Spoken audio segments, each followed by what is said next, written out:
So I was having a good talk with someone about the subject of sin. And he goes on to say, well, everybody makes mistakes. And I said, well, not me. I don't know what that's like. I've been perfect all my life, like God. He goes on, he's like, well, that sounds ridiculous. Like, everybody sin. We all fall short of the glory of God. And I was like, except for those who are glorious like God. So then I go on and tell him, here's my reasoning. God said he wanted to make man in his image and likeness, right? So he does. And then he makes them and he tells them they can eat from all the trees in abundance, except for the tree in the middle of the garden, because then they will positively die, right? It was called, in that section, this is chapter 3, it was called the tree of the knowledge of good and bad. But in chapter 2, people seem to forget that it was also the same tree that's in the middle of the garden, and that tree was called the tree of life and the tree of the knowledge of good and bad. So it's the same tree. So when the devil comes along and he says, well, God knows you'll be just like him, knowing good and bad if you eat. And she does. That sounds good. Like, yo, maybe this is right. God says a couple things when he comes back.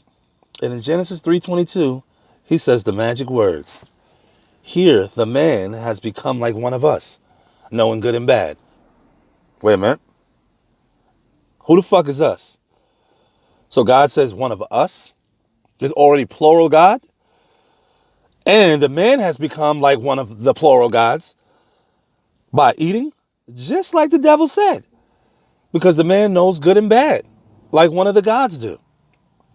Now, here's where the perfection thing comes in at, right? We all know the story about when they was going to stone the woman for bleeding. And Jesus said, he without sin cast the first stone. I was like, oh, so much mercy, all this other shit.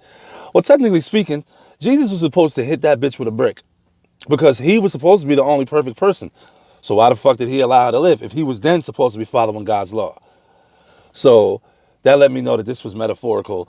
This was not an actual thing that actually happened. So once he sends her on her way, he says, now go your way and sin no more. Now, how the fuck is it possible to sin no more? That would mean you was perfect.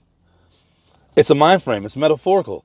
Okay, if you have the knowledge to know good and bad, and you could decide what is good and bad, nigga, you are actually perfect for the motherfucking job of deciding what's good and bad. And if you go through your life and just really think about it, every decision you've ever made in your life starts off the same fucking way. Good. In the moment you did whatever the hell you did, that shit was good for you to do. I don't give a fuck if it was to slap a nigga. I don't give a fuck if it was to go fuck another bitch. If you got a family at home, whatever the fuck you decided to do in the moment, that shit was absolutely motherfucking good for you to do. Now, here's how this perfection thing works. The very next second after you do that, which was then good, you could say in this new second, wait a minute, that was not so good, which is also good because it helps you get better at being motherfucking good. So you really have never made no mistake. Probably the only mistake you want to make after you think about this and ponder over this video is the fact that you ever thought you could make mistakes. That's how I felt. Like, holy shit, nigga, I've been perfect all this motherfucking time. I was working too hard, living up to somebody else's version of morality. I'm already God, nigga. I can decide what's good or bad. Ain't that fucking perfect?